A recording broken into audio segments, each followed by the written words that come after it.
Jadi hukumannya pencuri ini, baik itu laki-laki maupun perempuan, hukumannya adalah faqtu'u aydiyahuma, harus dipotong tangannya kalau sudah mencapai nisabnya.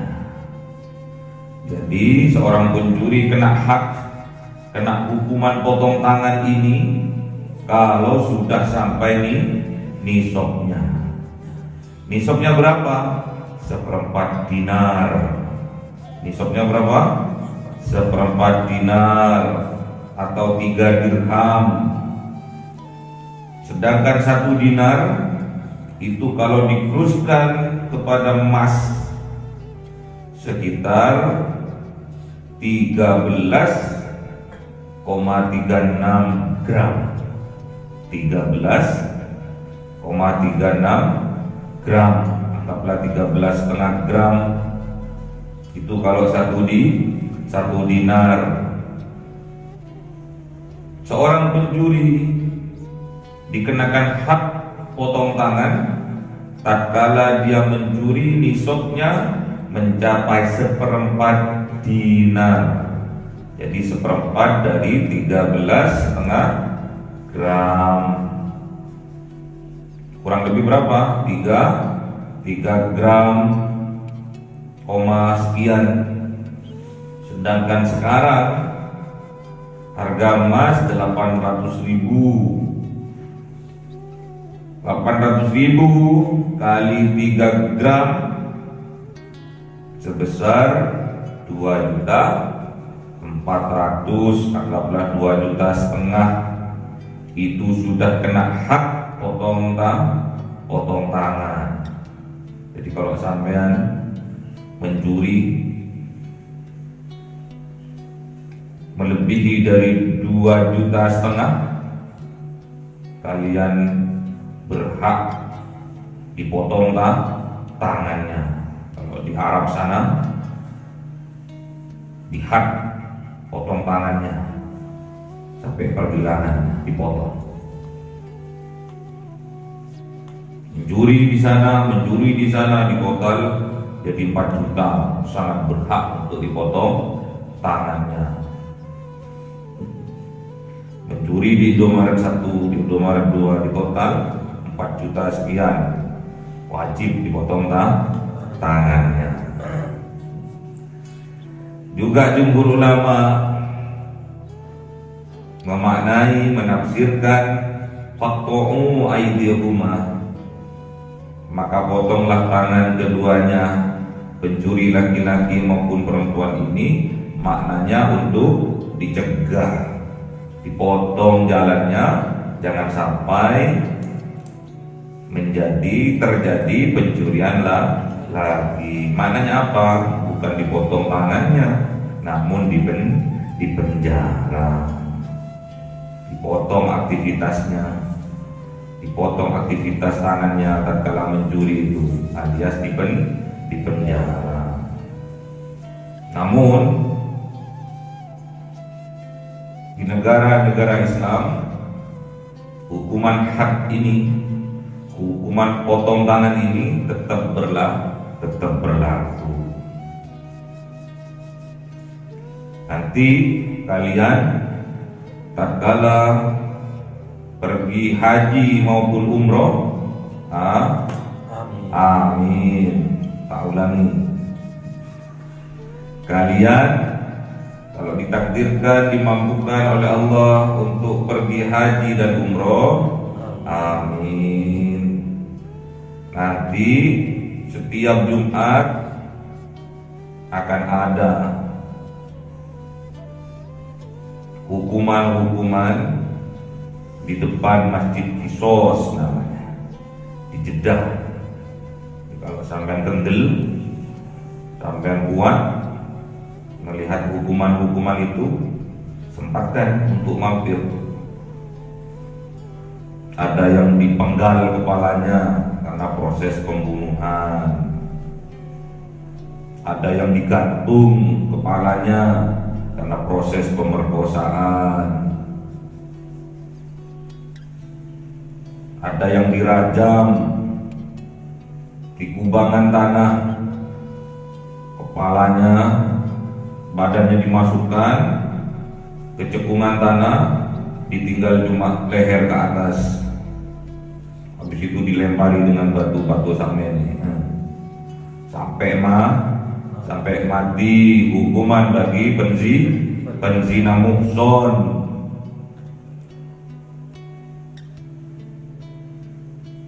Kalau penzina bukan muhson,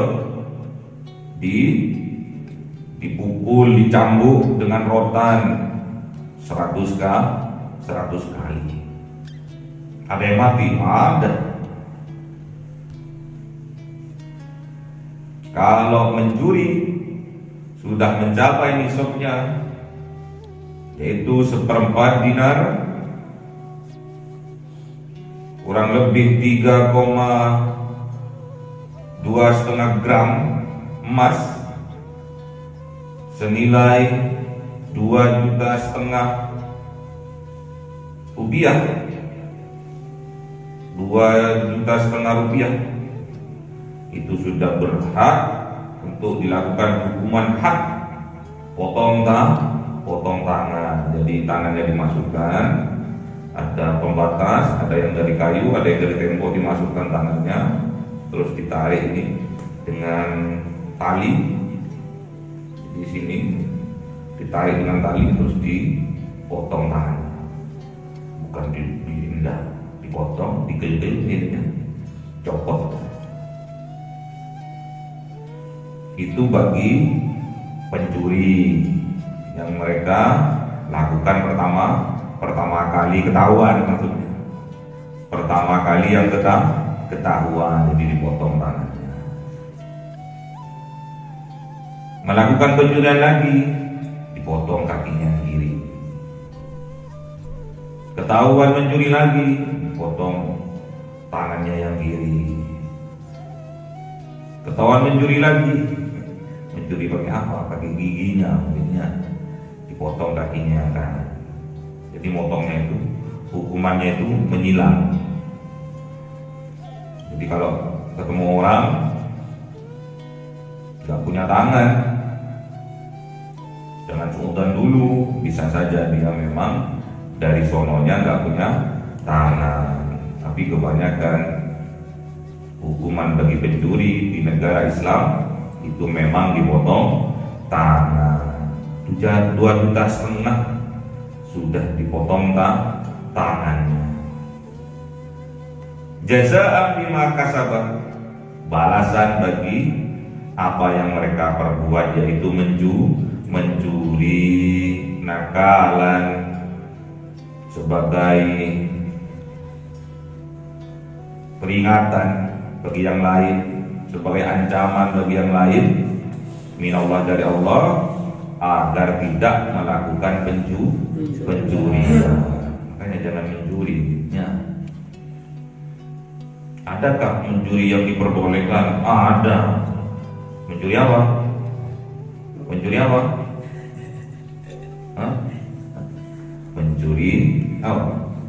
Mencuri salam. Nah, kalau ada orang, tetangganya sampean, ada orang bertamu, Assalamualaikum, itu kan khusus bagi yang ditamuinya. Ternyata nggak ada sautan, sampean jawab Waalaikumsalam. Diperbolehkan ya.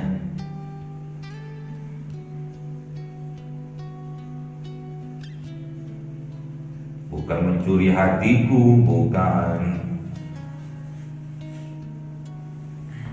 Apa itu yang menyanyi itu? Hah? Siapa? Kau telah mencuri hatiku. Hah? Dewi Persik. Kurban terus nggak diterima oleh kepala desanya ya. Viral ya. Dicuri hatinya, kok hatinya. Jadi perbuatan mencuri yang telah mencapai nisab itu akan dihukum had, yaitu potong tangan. Bahkan Kanjeng Nabi Muhammad sallallahu alaihi wasallam, bahkan Rasulullah Muhammad sallallahu alaihi wasallam bersabda, apabila Fatimah binta Muhammadin sarokot lakototu yada. Jadi bersumpah Kanjeng Nabi Muhammad itu. Apa sumpahnya? Walladzi nafsi walladzi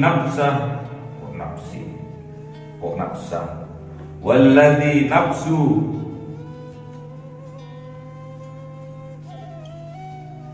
Muhammadin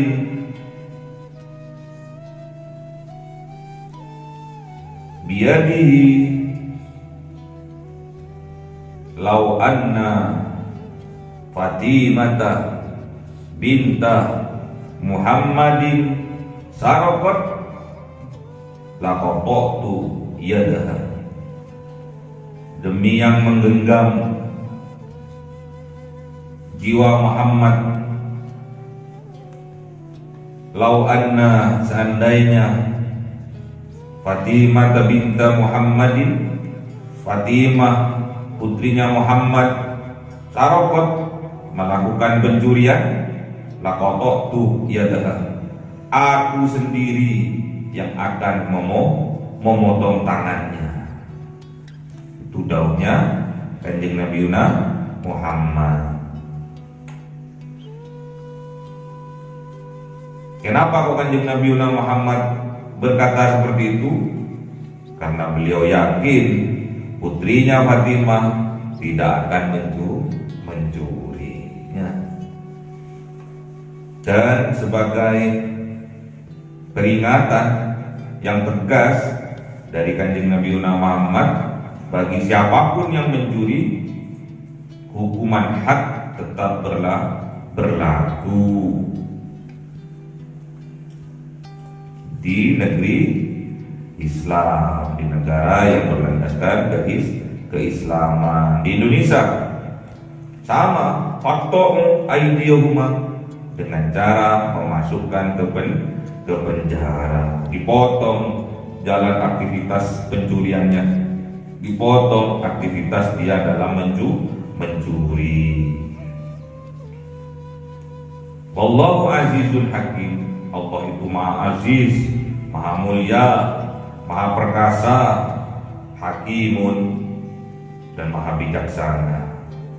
Aturan-aturan yang dibuat oleh Allah, syariat-syariat yang dibuat oleh Allah, itu semua untuk kebaikan kita manusia. Itu makna dari hakim.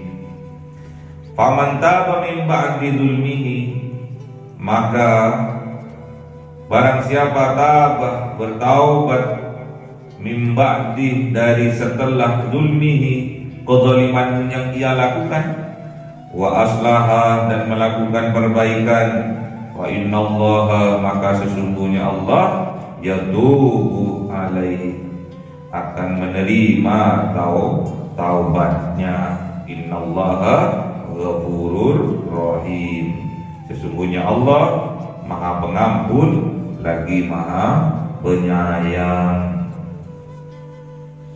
Jadi kalau taubat setelah kena hukuman,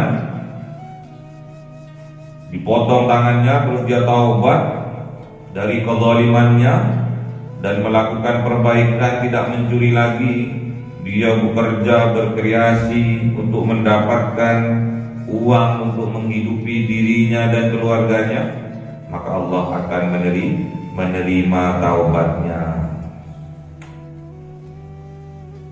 Semuanya dosa yang besar tadi, dosa yang besar yang ada 4 tadi.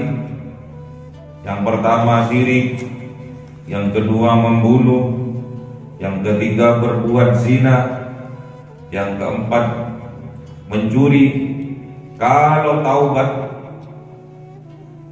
pasti Allah akan menerima taubatnya. Karena Allah itu Ghafurur Rahim, Maha Pengampun lagi Maha Penyayang. Pengampun, penyayang lagi. Karena tahu bahwa hambanya banyak yang tambeng, dikasih tahu cekidek aja. Untung Allah itu Maha Ar-Rahim, Maha Penyayang. Walaupun kita berbuat berkali-kali, berbuat kesalahan, Allah tetap menyayangi dan mengampuni kita, asalkan kita bertaubat. Makanya kita nggak boleh tatkala ada orang keluar dari penjara gara-gara mencuri, gara-gara merampok, gara-gara membunuh, terus kita tetap memberi cap kepadanya seorang pencuri. Tidak boleh. Allah saja mengampuni.